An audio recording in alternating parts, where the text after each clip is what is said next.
Kafa wassalatu wassalamu ala sayyidina Muhammadin al-Mustafa wa ala alihi wa sahbihi ahli sidqi wal wafa, amma ba'd. Yang saya hormati Pak Kasih Jibat, Pak Tawabuddin, Pak Cecep, Yanpul, Pak Nurawi, Sektor 3, Pak Enikem, Kasih Seskohat, Pak Rojiki, Jimbat Dakar Madinah, Bapak Ibu semuanya yang dirahmati oleh Allah Subhanahu wa Ta'ala. Menyingkat waktu, Bapak, pertama saya awali bahwa kita harus banyak-banyak bersyukur kepada Allah Subhanahu wa Ta'ala. Syukur kita ditakdirkan oleh Allah Subhanahu wa Ta'ala telah menyelesaikan ibadah haji. Mudah-mudahan amaliyah haji Bapak Ibu diterima di sisi Allah Subhanahu wa Ta'ala menjadi haji yang mabrur. Yang kedua, Bapak Ibu juga bersyukur bisa menginjakkan kaki di bumi yang sangat dicintai oleh Allah Subhanahu wa Ta'ala, juga dicintai oleh Rasulullah Sallallahu Alaihi Wasallam. Bapak Ibu ini menjadi tamu Allah Subhanahu Wa Taala, Duyufur Rahman, juga sekaligus menjadi tamu Rasulullah Sallallahu Alaihi Wasallam. Tentunya sebagai tamu kita harus mendahulukan ziarah. Ini Bapak nggih, mohon nggih. Sudah semua ya kira-kira ya. Ya, jangan sampai kita sudah city tour kemana-mana, tapi kita belum ziarah di Makom Kanjeng Rasul Sallallahu Alaihi Wasallam. Itu kurang etis ya, secara kurang etis. Madinah ini mempunyai fadhail, kelebihan-kelebihan. Sampai ulama itu menulis kitab namanya Fadhailul Madinah. Kira-kira diterangkan seminggu baru selesai. Tapi saya cuplik saja. Di antara keutamaan Madinah ini, kata Rasulullah sallallahu alaihi wasallam, Allahumma habbib ilayyal Madinah kahubbina Makkah au asyad. Ya Allah, jadikanlah hati saya ini mencintai Madinah melebihi saya mencintai Makkah Al-Mukarramah. Jadi seolah-olah sudah diidam-idamkan oleh beliau dan juga sudah ditakdirkan oleh Allah Subhanahu wa Ta'ala. Rasulullah berada di Madinah sampai akhir hayatnya. Terus yang kedua, Rasulullah juga mengatakan, wallahi, demi Allah,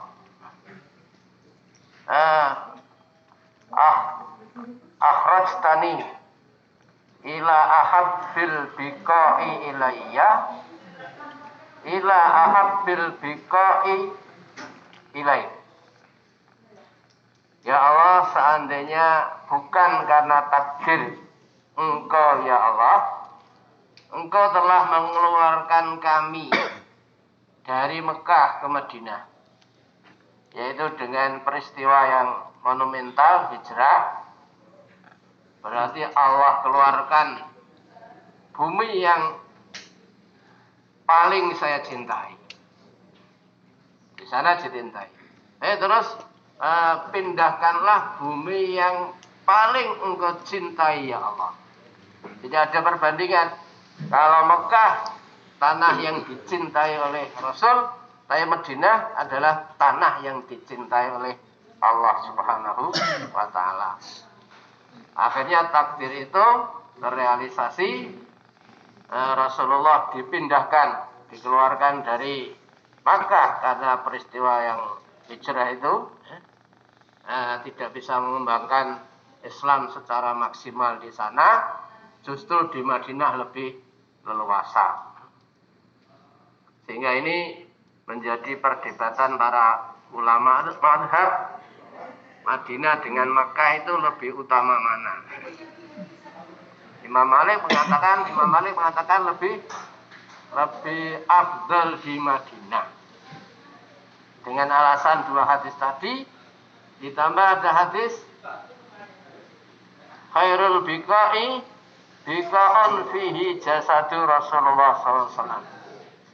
Sebaik-baik bumi, sebaik-baik tanah adalah tanah yang di dalamnya terbujur jasad Rasulullah Sallallahu Alaihi Wasallam, yaitu Madinah.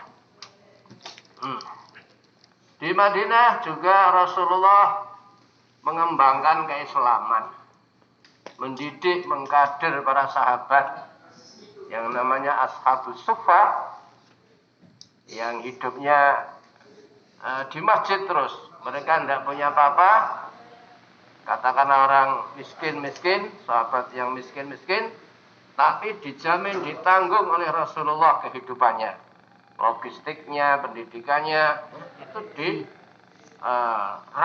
oleh Rasulullah SAW sampai menjadi kader-kader terbaik untuk disebarkan ke seluruh Jazirah Arabia.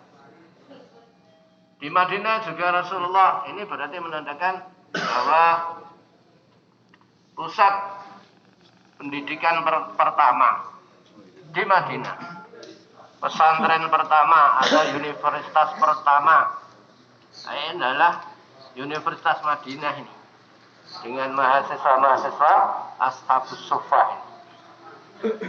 Bapak Ibu rahimakumullah,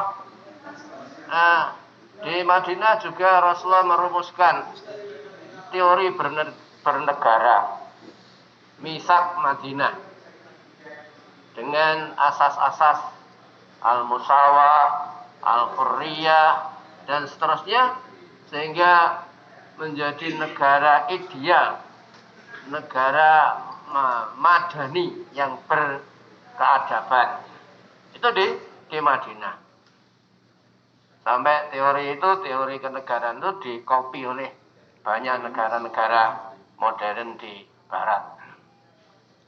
Yang tidak kalah pentingnya Bapak Ibu, ada Bapak ini disambut oleh petugas-petugas haji dari PPIH Arab Saudi yang sangat ramah, yang sangat getol, ya, masif dalam memberikan pelayanan kepada Bapak. Bahkan kemuliaan Bapak Ibu ini tidak hanya kita yang mengawal. Bapak Ibu ini dikawal oleh para malaikat. Ada sebuah hadis, malaha tariqun illa walaha malaikatun sufufun. Hampir tidak ada setiap jalan-jalan besar, gang-gang yang kecil, pintu gerbang Madinah, semuanya dijaga oleh para malaikat yang mendapatkan tugas dari Allah untuk menyambut para tamu-tamu Allah, tamu-tamu Rasulullah sallallahu alaihi wasallam. Malaha tariqun wala sahlun fi ardin wala fi sama'in illa walaha malaikatun sahirun ila yaumil qiyamah. Al-hadis al-kamakal. Hadis yang lain mengatakan tidak ada jalan-jalan raya, gang-gang sempit, kecuali di sana terdapat malaikat-malaikat bersenjata. Itu sampai hari kiamat. Memang dipersiapkan oleh Allah Subhanahu wa taala, ya, tidak hanya menghormati tamu-tamu Rasul, tapi membentengi Madinah.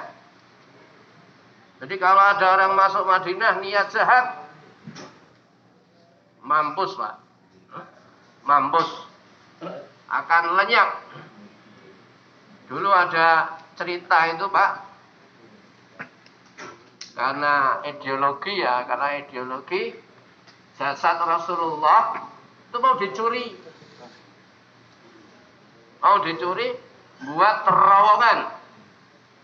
Sebelum kota Madinah itu membuat terowongan agar supaya bisa mengambil jasad Rasulullah untuk dibawa ke negara yang lain, sehingga nanti kiblatnya orang bisa pindah, mengalihkan dari Madinah ke yang lain. Tapi diselamatkan oleh Allah Subhanahu wa taala. Semuanya hancur, mati semua pasukan-pasukan itu. Naudzubillah min dzalik. Jadi nggak main-main Madinah ini. Sehingga selama di Madinah kita harus menjaga etika kita sebagai tamu Rasulullah Sallallahu Alaihi Wasallam dengan cara memperbanyak sholawat kepada Rasulullah Sallallahu Alaihi Wasallam, juga menjaga melestarikan kemabruran haji kita yang ada jaminan al-hajjul mabrur laisa lahu jazaa'un illal jannah. Tidak ada balasan kecuali surga Allah Subhanahu wa taala. Kalau mereka para sahabat bertanya, "Wa ma birruhu ya Rasulullah?" Apa indikasi kemabruran haji ya Rasulullah?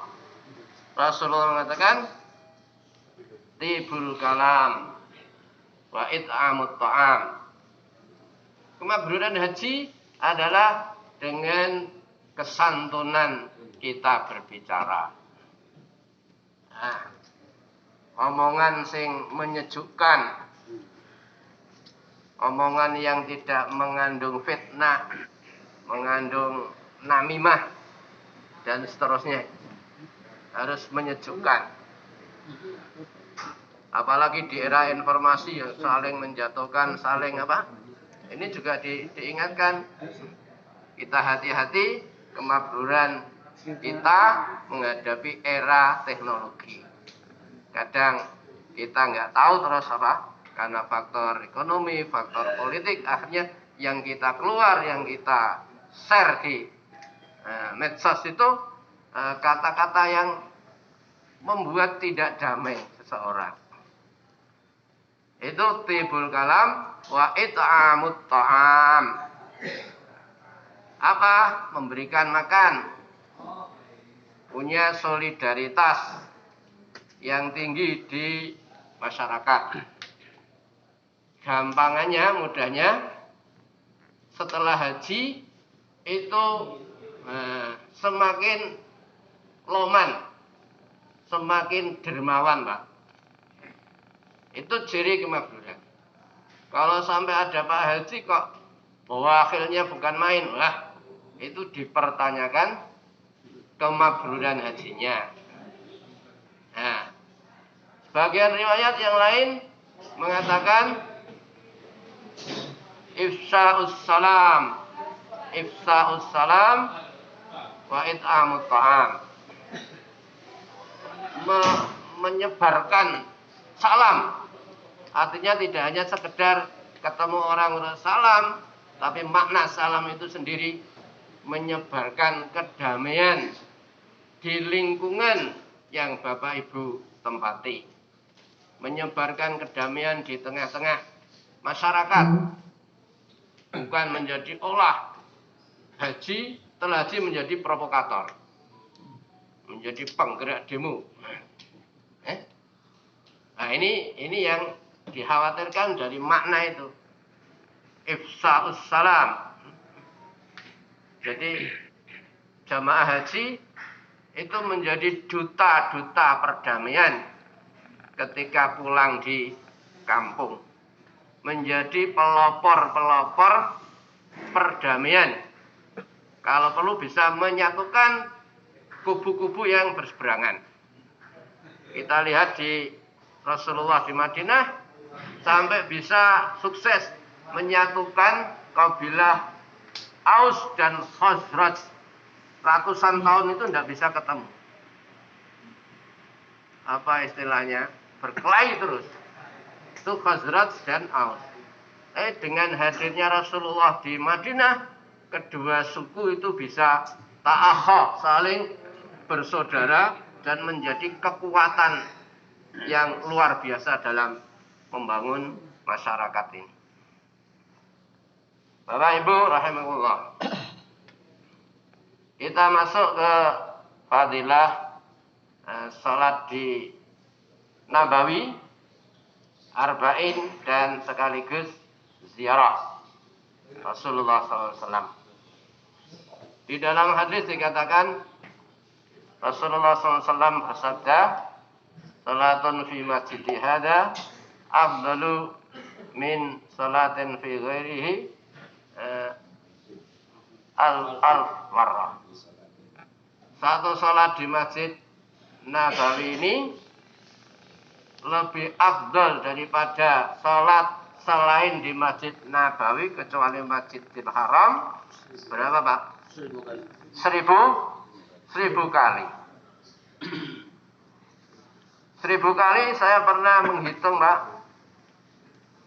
Jadi kalau arba'in 40 tercapai, 40 kali salat itu menyamai bapak ibu sholat di kampung 22 tahun. Subhanallah.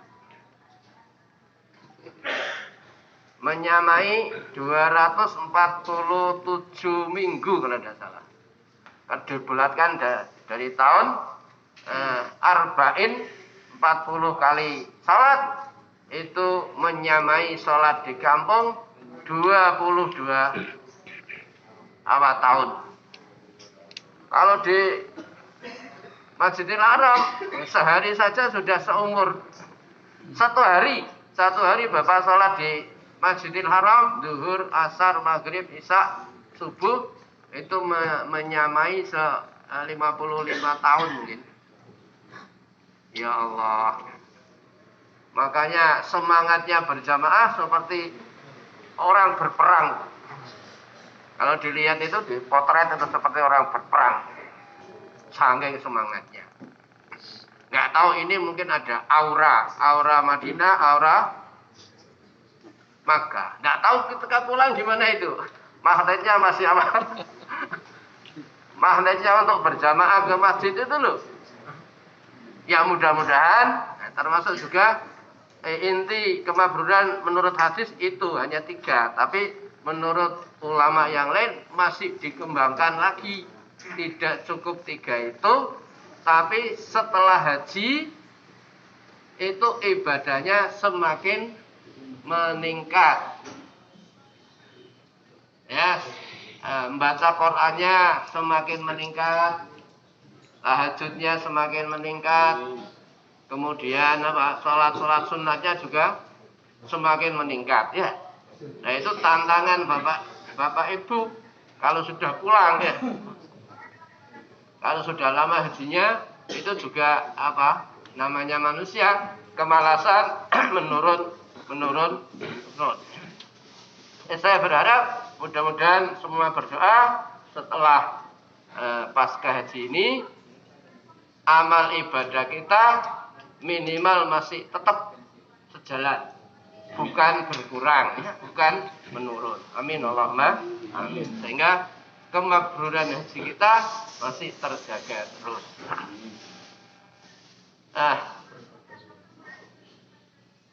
Man la tafutuhu salaton, barang siapa yang man shalla fi salat arba'ina salatan la tafutuhu salaton kutibat lahu bara'atun minal azab wa bara'atun minan nar wa bara'atun minan nifaq.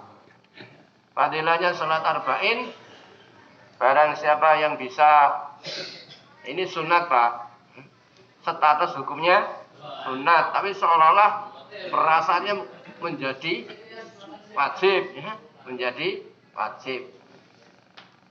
Kalau seandainya ada sesuatu yang ya ya okelah diterima apa adanya.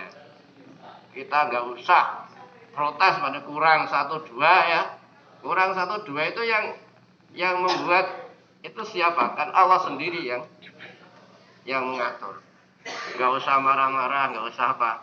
Justru malah apa? Biasanya itu muncul dari lubuk hati kita masing-masing. Kita bisa full arba'in karena hati kita. Kita ada kendala apa saja, kehilangan barang, kemudian tersesat atau tengkar, itu ya karena hati kita kurang bersih. Makanya sebelum berangkat itu sudah melakukan sholat taubat kepada Allah, memperbanyak istighfar agar selama di Makkah dan Madinah itu kita mudah, aman, lancar dalam menjalankan ibadah. Kalau Bapak Ibu berhasil arba'in tanpa berkurang, maka menurut hadis ini, hadisnya statusnya hasan, Pak. Tapi kalau menurut ulama-ulama Saudi, itu hadis ini dipermasalahkan. Tidak ada arba'in. Tapi kita kan rujukannya kan ulama-ulama Indonesia ya, ulama-ulama Indonesia. Maka yang ada arba'in kan hanya Indonesia saja. Apa fadilahnya? Terbebas dari azab, terbebas dari api neraka, dan terbebas dari sifat kemunafikan. Itu diantara fadilahnya arba'in. Lanjut ke raudhah dan ziarah. Ziarah ini sebenarnya ya 1-2 hari kita berziarah di Rasulullah SAW. Meskipun raudhahnya belakangan, tapi kita mendahulukan ziarahnya dulu. Karena kita menjadi tamu Allah. Kita sudah berkeliaran di Madinah 5 hari tapi belum ziarah, itu secara etika kurang pantas. Bahkan sampai nanti juga di kitab Al-Idah di mana Sikil Hajj karangannya Imam Nawawi juga kalau kepingin bisa kembali, bisa ziarah ke Rasulullah, itu ada ziarah wada. Di Makkah ada tawaf wada mau keluar Mekah. Kalau di Madinah ada namanya ziarah wada. Istilahnya pamitan kepada Kanjeng Rasul. Asal tidak mengganggu jadwal yang sudah ditetapkan oleh ya monggo. Kalau pulangnya pagi, malamnya bisa ziarah wada. Apa intinya? Setelah kita sowan di hadapan Kanjeng Rasul SAW, jadi salam kita itu dijawab, dan Nabi itu masih hidup, Pak. Bisa melihat dan bisa menjawab salam bapak-bapak ini. Ini yang perlu diketahui. Bahkan secara teknis itu wajahnya Rasulullah itu pas berhadapan ketika berziarah.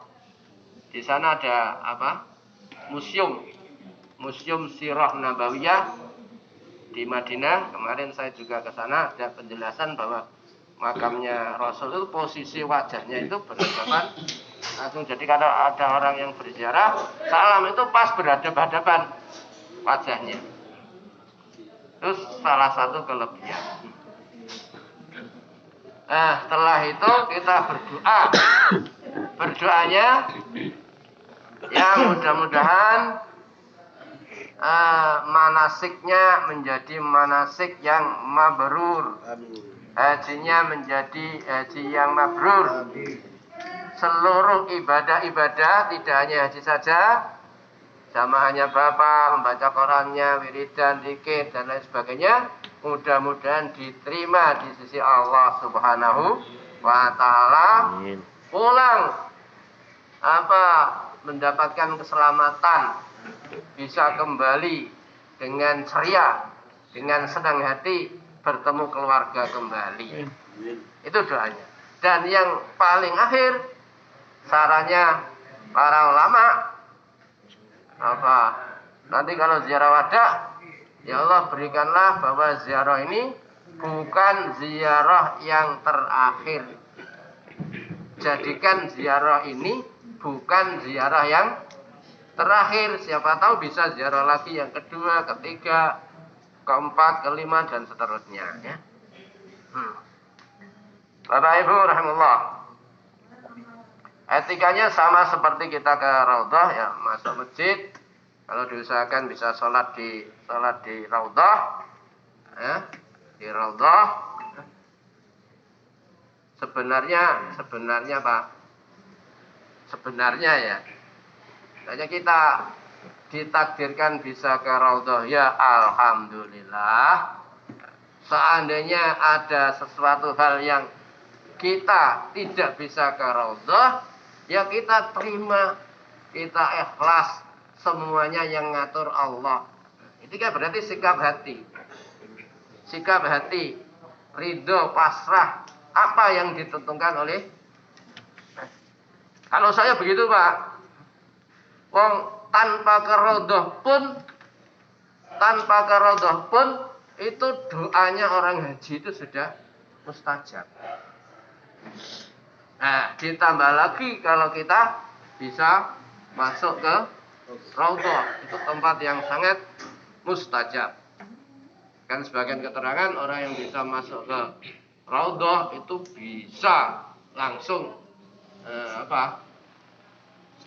punya kaplingan besok di taman surga nanti di akhirat. Nah, di raudhah tidak usah banyak-banyak sholat, tidak usah banyak-banyak wiridan. Wiridannya di luar raudhah, itu gunakan untuk berdoa. Sekedar tabarukan sholat 2 rakaat cukup. Terus zikirnya tidak usah langsung berdoa sepuasnya, karena terbatas limitnya. Berdoa apa saja untuk kepentingan duniawi maupun kepentingan ukhrawi, insya Allah diijabah oleh Allah Subhanahu wa Ta'ala. Yang terakhir, Kubah. Yang terakhir di Kubah, bahwa Kubah juga mempunyai kedudukan yang sangat tinggi dalam agama. Dalam hadis Nabi, Rasulullah mengatakan, man tatahhara fi baitihi thumma dhahaba ila Qubain fa shalla fi rak'ataini kana ka umratin. Barang siapa yang berwudu di rumah berarti di hotel, berwudu di hotel dan pergi ke Kubah, sholat 2 rakaat, nilai pahalanya sama dengan umrah Pak. Umrah yang sangat ringan. Bapak bisa dua atau 3 kali, tapi nyata sendiri Pak. Karena jatah sititornya kan cuma 1. Asal bisa bagi waktu arba'in, itu bisa berempat atau bertiga naksi ke sana, menambah pahala daripada umrah di sana. Umrah di sana itu sebagian ulama umrah bolak-balik itu makruh hukumnya. Tidak banyak dicontohkan oleh Rasulullah SAW. Itu menurut sebagian ulama. Lebih baik apa? Kalau di Kubah malah tiap minggu Pak, Rasulullah tiap hari Sabtu itu datang ke Kubah untuk sholat 2 rakaat. Sehingga menjadi rintisan, man sanna sunnatan hasanatan falahu ajruha wa ajru man amila biha. Rasul membangun masjid ini dan terus ditradisikan setiap Sabtu ke sana salat, terus diikuti oleh umatnya terus sampai hari kiamat. Itu istilahnya tradisi menguri-uri gagasan yang baik itu perlu dilestarikan seterusnya. Ini Bapak ya. Yang terakhir 1 menit. Al-Hujjaj wal Umaru wafdullah. Para jamaah haji, para jamaah umrah, ini adalah delegasi Allah, tamu-tamunya Allah. Insalu utu wa in da'u ustujiba lahum wa in anfaqu ukhlifa lahum. Apa yang mereka minta pasti dikasih. Baik urusan duniawi, urusan ukhrawi. Apa yang mereka rapalkan dalam doa-doanya pasti diijabah oleh Allah Subhanahu wa taala, dan apa yang mereka keluarkan, biaya yang dikeluarkan untuk kepentingan haji, kepentingan tasyakuran di rumah, kan ada tasyakuran Pak ya. Ada yang apa? Pakai sapi. Ya. Kalau tradisi di Bugis atau orang haji seperti apa, orang mantu itu ramenya, termasuk di Madura juga seperti itu. Di Madura juga seperti itu. Bahkan kalau tidak ada peraturan itu, satu orang haji itu yang ngantar ke embarkasi itu satu kampung. Terus saya penghargaannya kepada orang haji, kepinginnya seperti ditakdirkan seperti kita mengantar, menghormat tamu-tamu Allah Subhanahu wa ta'ala. Semuanya diganti. Biaya BPIH, biaya selamatan, untuk oleh-oleh, untuk kepentingan haji, semuanya akan diganti oleh Allah Subhanahu wa ta'ala. Dirhamu bisab imiati dirham. 1 dirham dilipat gandakan 700 kali lipat. 700 kali lipat. 40 juta kali 700. Ini dihitung sendiri Pak. Ya ada yang itu gantinya itu tidak dalam waktu yang lama. 1 tahun balik Pak. Saya membuktikan Pak. Haji pertama itu saya dibiayai istri saya. Karena dulu ibu saya maunya dititipkan saya sama menantunya. Tapi dulu kan ada awal-awalnya waiting list. Yang dapat porsi itu ibu saya sama istri saya, putri-putri. Kan nggak enak ini ya. Istri saya nggak enak Mas. Saya ngeramut morotua tapi nggak ada jenengan. Nah terus gimana solusinya? Solusinya akhirnya menjual sawah. Istilahnya jual beli sende. Ya, disendekno. Jual beli sende itu sawah saya jual. Nanti sewaktu-waktu saya punya uang saya beli lagi. Itu boleh.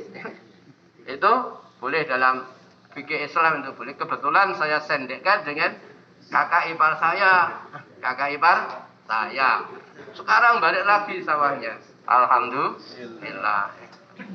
Ini saking apa? Hebatnya orang haji itu. Demikian, kurang lebihnya mohon maaf. Hadanallahu iyyakum lima yuhibbu wa yarda. Assalamualaikum warahmatullahi wabarakatuh.